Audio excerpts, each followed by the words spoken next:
Le vilain petit canard de Hans Christian Andersen. Oh, qu'il faisait bon dehors à la campagne. C'était l'été. Les blés étaient jaunes, l'avoine verte, le foin était ramassé par tas dans les prés verts, et la cigogne marchait sur ses longues jambes rouges et parlait égyptien, car sa mère lui avait appris cette langue. Autour des champs et prés, il y avait de grandes forêts, et au milieu des forêts, des lacs profonds. Oui, vraiment, il faisait bon à la campagne. En plein soleil s'élevait un vieux château entouré de douves profondes, et depuis le mur de base jusqu'à l'eau poussaient des bardanes à larges feuilles, si hautes que les petits enfants pouvaient se cacher debout derrière les plus grandes. L'endroit était aussi sauvage que la plus épaisse forêt, et une canne était là sur son nid. Elle couvait ses canetons qui devaient sortir des œufs, mais elle commençait à en avoir assez, car cela durait depuis longtemps, et on venait rarement la voir. Les autres canards aimaient mieux nager dans les douves que de grimper et rester sous une feuille de bardane pour bavarder avec elle. Enfin, les œufs craquèrent l'un après l'autre, on entendait clac, clac. Tous les jaunes d'œufs étaient devenus vivants et sortaient la tête. Coin, coin, disait la canne, et les canetons s'agitaient tant qu'ils pouvaient, et regardaient de tous les côtés sous les feuilles vertes, et la mère les laissait regarder autant qu'ils voulaient, car le vert est bon pour les yeux. Comme le monde est grand, disaient tous les petits. Et ils avaient en effet un beaucoup plus grand espace que lorsqu'ils étaient enfermés dans leurs œufs. Croyez-vous que c'est là le monde entier? Disait la mère. Il s'étend loin de l'autre côté du jardin, jusqu'au champ du prêtre. Mais je n'y ai jamais été. Vous êtes bien là, tous, au moins? Et elle se leva. Non, je ne les ai pas tous. Le plus grand œuf est encore là. Combien de temps va-t-il encore durer? J'en ai bientôt assez. Et elle se recoucha. Eh bien, comment ça va? Dit une vieille canne qui venait en visite. Ça dure bien longtemps pour un seul œuf, dit la canne couchée. Il ne veut pas se percer. Mais tu verras les autres, ce sont les plus jolis canetons que j'ai vus. Ils ressemblent tous à leur père. Ce scélérat qui ne vient pas me voir. Laisse-moi voir cet œuf qui ne veut pas craquer, dit la vieille. Mais c'est un œuf de dinde, tu peux m'en croire. Moi aussi j'y étais pincé une fois. Et j'ai eu bien du mal avec les petits, car ils ont peur de l'eau, je te dirais. Je ne pouvais pas les décider à y aller. J'avais beau les gourmander et les houspiller, rien n'y faisait. Laisse-moi voir. Mais oui, c'est un œuf de dinde. Tu n'as qu'à le laisser et enseigner la nage aux autres enfants. Je resterai tout de même dessus encore un peu de temps. Voilà si longtemps que j'y suis, je peux bien continuer. Comme tu voudras, dit la vieille canne, et elle s'en alla. Enfin, le gros œuf creva. Pip, pip, dit le petit en sortant. Il était grand et laid. La canne le regarda. Voilà un caneton terriblement gros, dit-elle. Aucun des autres ne lui ressemble. Ce ne serait pas tout de même un dindonneau? Enfin, on verra ça bientôt. Il faudra qu'il aille à l'eau, quand je devrais l'y pousser à coups de patte. Le lendemain, il fit un temps délicieux. Le soleil brillait sur les bardanes vertes. La mère canne vint au bord de la douve avec toute sa famille. Plouf, elle sauta dans l'eau. Coin, coin, dit-elle, et les canetons plongèrent l'un après l'autre. L'eau leur passait par-dessus la tête, mais ils revenaient tout de suite à la surface et nageaient gentiment. Leurs pattes s'agitaient comme il faut, et tous étaient là. Même le gros gris-silet nageait avec les autres. « Non, ce n'est pas un dindon, » dit la canne. « Regardez-moi comme il sait bien se servir de ses pattes, et comme il se tient droit. C'est bien un petit à moi. Et en somme, il est tout à fait beau à bien le regarder. Coin, coin, venez avec moi maintenant, que je vous mène dans le monde, et vous présente dans la cour des canards. Mais tenez-vous toujours près de moi, afin qu'on ne vous marche pas sur les pattes, et méfiez-vous du chat. » Et ils arrivèrent dans la cour des canards. Le vacarme y était effroyable, parce que deux familles se disputaient une tête d'anguille, et ce fut le chat qui l'attrapa.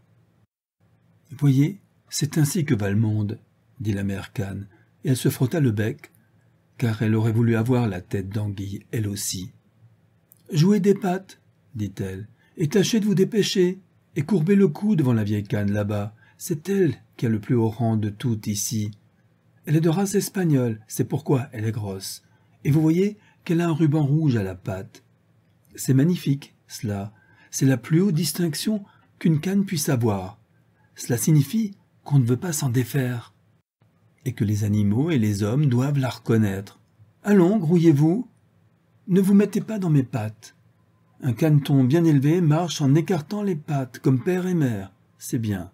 Maintenant courbez le cou et dites « coin, coin ». Et les petits obéissaient. Mais les autres cannes, tout autour, les regardaient et disaient à voix haute « Regardez-moi ça.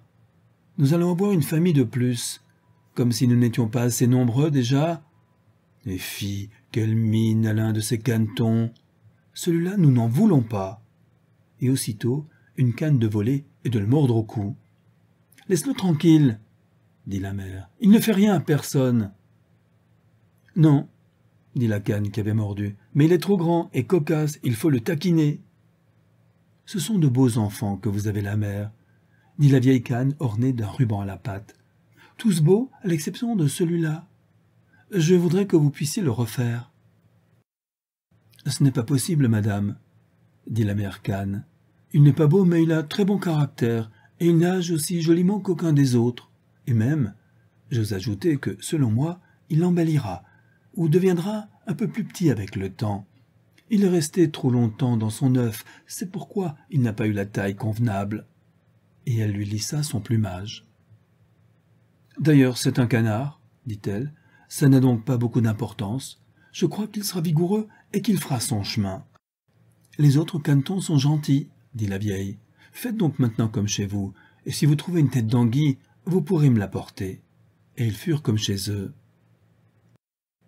Mais le pauvre caneton qui était sorti de l'œuf le dernier, et qui était si laid, fut mordu, bousculé et nargué à la fois par les canes et les poules. « Il est trop grand, » disaient-elles toutes, et le dindon, qui étant né avec des éperons, se croyait empereur, se gonfla comme un cargo à pleine voile, se précipita sur lui, puis glouglouta, et sa tête devint toute rouge. Le pauvre caneton ne savait où se fourrer, il était désolé d'avoir si laide mine et d'être la risée de toute la cour des canards. Ainsi se passa le premier jour, et ce fut de pire en pire ensuite. Le pauvre caneton fut pourchassé par tout le monde, même ses frères et sœurs étaient méchants pour lui, et disaient « Si seulement le chat t'emportait, ô le vilain !» Et la mère disait « Je voudrais que tu sois bien loin. » Et les canards le mordaient, les poules lui donnaient des coups de bec, et la fille qui donnait à manger aux bêtes leur envoyait du pied. Alors il s'envola par-dessus la haie. Les petits oiseaux des buissons, effrayés, s'enfuirent en l'air. « C'est parce que je suis si laid, » pensa le caneton, et il ferma les yeux, mais s'éloigna tout de même en courant. Et il parvint au grand marais habité par les canards sauvages. Il y passa toute la nuit, très las et triste. Le matin, les canards sauvages se mirent à voler. Ils virent leurs nouveaux camarades. « Quelle sorte d'oiseau es-tu » demandèrent-ils. Et le caneton se tourna de tous les côtés et salua du mieux qu'il put. « Tu es vraiment laid, » dirent les canards sauvages. « Mais ça nous est égal, pourvu que tu ne te maries pas dans notre famille. » Le pauvre, il ne pensait guère à se marier. Il demandait seulement qu'on lui permît de coucher dans les roseaux et de boire un peu d'eau du marais. Il resta là 2 jours, après quoi 2 oies sauvages arrivèrent, ou plutôt 2 jarres sauvages, car c'étaient 2 mâles. Il n'y avait pas longtemps qu'ils étaient sortis de l'œuf, aussi étaient-ils fort insolents. « Écoute, camarade, dirent-ils, tu es si laid que tu nous plais. Veux-tu venir avec nous et être oiseau migrateur ? Il y a tout près d'ici un autre marais où sont de charmantes oies sauvages, toutes demoiselles qui savent dire coin-coin. Tu es bien capable d'y avoir du succès, laid comme tu es. » Soudain, au-dessus d'eux, on entendit « pif-paf » et les 2 jarres sauvages tombèrent morts dans les roseaux, et l'eau devint rouge sang. « Pif-paf » résonna de nouveau, et des troupes d'oies sauvages s'envolèrent des roseaux, et les coups de fusil éclatèrent encore. C'était une grande chasse. Les chasseurs étaient autour de l'étang, quelques-uns même, dans les branches des arbres, qui s'étendaient jusqu'au-dessus des roseaux. La fumée bleue formait comme des nuages au milieu des arbres sombres, et restait suspendue sur l'eau. Les chiens entrèrent dans la vase, plaf, plaf. joncs et roseaux s'inclinaient de tous côtés. C'était effroyable pour le pauvre caneton, qui tourna la tête pour la cacher sous son aile, et à ce moment même, un grand chien terrible se trouva devant lui. Le chien avait une longue langue qui pendait, et de vilains yeux horriblement brillants. Il approcha sa gueule du caneton, montra ses dents pointues, et plaf! Il s'en alla sans y toucher. « Oh, Dieu merci !» soupira le caneton. « Je suis si laid que même le chien ne veut pas me mordre. » Et il demeura immobile pendant la grêle de plomb dans les joncs et la pétarade des coups de feu. Le calme ne revint que tard dans la journée, mais le pauvre petit n'osa pas encore se lever. Il attendit plusieurs heures avant de regarder autour de lui, et alors il se dépêcha de quitter le marais le plus vite qu'il put. Il courut à travers champs et prés, le vent soufflait si fort qu'il s'avançait à grand-peine. Vers le soir, il atteignit une pauvre petite cabane de paysans. Elle était si misérable qu'elle ne savait pas de quel côté elle devait tomber, si bien qu'elle restait debout. La tempête faisait tellement rage autour du caneton qu'il dut s'asseoir sur sa queue pour y résister, et cela devenait de pire en pire. Mais il s'aperçut que la porte avait perdu un de ses gonds, en sorte qu'elle était accrochée de guingois et que par la fente il pouvait se faufiler dans la cabane. C'est ce qu'il fit. C'était la demeure d'une vieille femme qui vivait avec son chat et sa poule, et le chat, qu'elle appelait Fiston, savait faire gros dos et ronronner, et même il jetait des étincelles, mais pour cela il fallait le caresser à rebrousse-poil. La poule avait de très petites pattes basses, et pour cette raison s'appelait Kikeli Courte-Pattes. Elle pondait bien, et la femme l'aimait comme son propre enfant. Le matin, on vit tout de suite le caneton étranger, et le chat se mit à ronronner et la poule à glousser. « Qu'y a-t-il » dit la femme, qui regarda autour d'elle, mais elle ne voyait pas bien, et crut que c'était une canne grasse qui s'était égarée. « Voilà une bonne prise, dit-elle. Je vais avoir des œufs de canne, pourvu que ce ne soit pas un canard. Enfin, on verra. » Et le caneton fut admis pendant 3 semaines pour voir, mais aucun œuf ne vint. Et le chat était le maître de la maison, et la poule la maîtresse, et il disait toujours « nous et le monde », car il croyait en composer la moitié et la meilleure. Le caneton pensait que l'on pouvait être d'un autre avis, mais c'était une opinion que la poule n'admettait pas. « Sais-tu pondre » demandait-elle. « Non. »« Alors tu n'as qu'à te taire. » Et le chat disait « Sais-tu faire le gros dos, ronronner et faire jaillir des étincelles ? Non. Alors tu n'as rien à dire quand les gens raisonnables parlent. » Et le caneton restait dans son coin, et il était de mauvaise humeur. Aussi vint-il à penser au grand air et à l'éclat du soleil. Il eut un singulier désir de nager sur l'eau. Il finit par ne pouvoir s'empêcher d'en parler à la poule. « Qu'est-ce qui te prend ?» demanda-t-elle. « Tu n'as rien à faire, c'est pourquoi il te vient des lubies pareilles. Pond, ronronne et ça te passera. »« Mais c'est délicieux de nager sur l'eau, » dit le caneton. « Et délicieux d'avoir de l'eau par-dessus la tête et de plonger jusqu'au fond. »« Bon, voilà-t-il pas un beau plaisir ?» dit la poule. « Tu es fou, demande au chat. Je ne connais pas d'animal plus intelligent s'il aime nager sur l'eau ou plonger. Je ne parle pas de moi. Demande même à notre patronne, la vieille femme. Il n'y a personne au monde de plus intelligent. Crois-tu qu'elle a envie de nager ou d'avoir de l'eau par-dessus la tête ? » « Vous ne me comprenez pas, » dit le caneton. « Bon, si nous ne te comprenons pas, qui est-ce qui te comprendrait ? Tu ne prétends pas tout de même être plus intelligent que le chat et la femme, pour ne pas me citer. Ne fais pas le fou, enfant, et remercie ton Créateur de tout le bien qu'on t'a fait. N'es-tu pas entré dans une maison chaude, et n'y as-tu pas une société où tu peux t'instruire ? Mais tu es un dadais qui n'est pas amusant à fréquenter. Tu peux m'en croire, je te veux du bien, je te dis des choses désagréables. C'est à cela qu'on reconnaît ses vrais amis. Tu n'as qu'à tâcher de pondre des œufs et apprendre à ronronner ou à faire jaillir des étincelles. »« Je crois que je vais m'en aller dans le vaste monde, » dit le caneton. « Eh bien, fais-le donc, » dit la poule. Et le caneton partit. Il nagea sur l'eau, mais tous les animaux le dédaignaient à cause de sa laideur. Puis l'automne arriva, les feuilles dans la forêt devinrent jaunes et brunes, le vent s'en empara, elles dansèrent de tous côtés, et en haut, dans l'air, on sentait le froid. Les nuages étaient lourds de grêle et de flocons de neige, et dans la haie, le corbeau criait « Ao! Ao !» tant il avait froid. Il y avait de quoi geler, vraiment. Le pauvre Quentin n'était certes pas à son aise. Un soir, comme le soleil se couchait superbement, arriva tout un troupeau de beaux, grands oiseaux qui sortaient des buissons. Jamais le Canton n'en avait vu d'aussi ravissants. Ils étaient entièrement d'une blancheur éclatante et avaient de longs coups flexibles. C'étaient des cygnes. Ils poussèrent un cri très singulier, déployèrent leurs grandes ailes magnifiques et s'envolèrent pour s'en aller vers des pays plus chauds, par-delà les mers. Ils volaient très haut, et le vilain petit Canton éprouva une impression étrange. Il se mit à tourner en rond dans l'eau comme une roue, tendit le cou en l'air vers ces oiseaux, poussa un cri si fort et si bizarre que lui-même en eut peur. Oh, il n'oublierait jamais ces charmants oiseaux, ces heureux oiseaux. Et sitôt qu'il ne les vit plus, il plongea jusqu'au fond, et lorsqu'il revint à la surface, il fut comme hors de lui. Il ne savait pas le nom de ces oiseaux, ni où ils allaient, mais il les aimait comme jamais il n'avait aimé personne. Il n'en était pas du tout jaloux. Comment aurait-il pu avoir l'idée de souhaiter une telle grâce? Il aurait été heureux si seulement les canards l'avaient supporté parmi eux, pauvre vilaine bête. L'hiver fut extrêmement froid. Le Canton dut tout le temps nager dans l'eau pour l'empêcher de geler complètement. Mais chaque jour, le trou dans lequel il nageait se rétrécissait davantage. Une croûte s'y formait, qui craquait.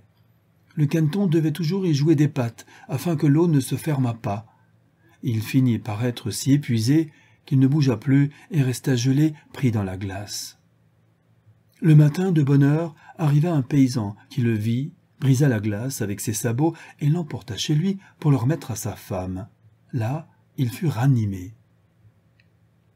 Les enfants voulurent jouer avec lui, mais il croyait qu'il lui voulait du mal et se sauva, tout effrayé, droit à la terrine au lait, si bien que le lait jaillit dans la salle. La femme cria et battit des mains, et il s'envola dans la baratte où était le beurre, puis dans le tonneau à farine. Quelle mine il avait en sortant de là! La femme criait et voulait le frapper avec les pincettes, et les enfants couraient et se renversaient l'un l'autre pour l'attraper, et c'étaient des rires et des cris. Heureusement, la porte était ouverte, et le Canton se sauva parmi des buissons couverts de neige récente, et y resta comme engourdi. Mais ce serait trop triste de raconter toute la misère qu'il dut subir par cet hiver rigoureux. Il était dans le marais parmi les roseaux, lorsque le soleil redevint brillant et chaud. Les alouettes chantaient, c'était un printemps délicieux. Soudain, le Canton déploya ses ailes, qui bruirent plus fort qu'autrefois et l'emportèrent avec vigueur. Et en un instant, il se trouva dans un grand jardin où les pommiers étaient en fleurs, où les lilas embaumaient et inclinaient leurs longues branches vertes jusqu'aux douves sinueuses. Oh, qu'il faisait bon là, dans la douceur du printemps! Et droit devant lui, sortant du fourré, s'avançaient 3 beaux cygnes qui battaient des ailes et nageaient légèrement. Il reconnut les magnifiques bêtes et fut pris d'une étrange tristesse. « Je vais voler vers vous, oiseaux royaux, et vous me massacrerez parce que j'ose, moi, qui suis si laid, m'approcher de vous. Mais peu importe. Plutôt être tué par vous que pincé par les canards, battu par les poules, poussé du pied par la fille de basse-cour et gelé pendant l'hiver. » Et il vola dans l'eau, où il nagea vers les superbes cygnes qui l'aperçurent et accoururent à lui à grands coups d'ailes. « Tuez-moi, si vous voulez, » dit le pauvre animal, et il pencha la tête sur la surface de l'eau, attendant la mort. Mais que vit-il dans l'eau claire? Il vit sous lui sa propre image, mais qui n'était plus celle d'un oiseau gris tout gauche, laid et vilain. Il était lui-même un cygne. Peu importe qu'on soit né dans la cour des canards, si l'on est sorti d'un œuf de cygne. Il était enchanté de toute la misère et les tracas qu'il avait subis.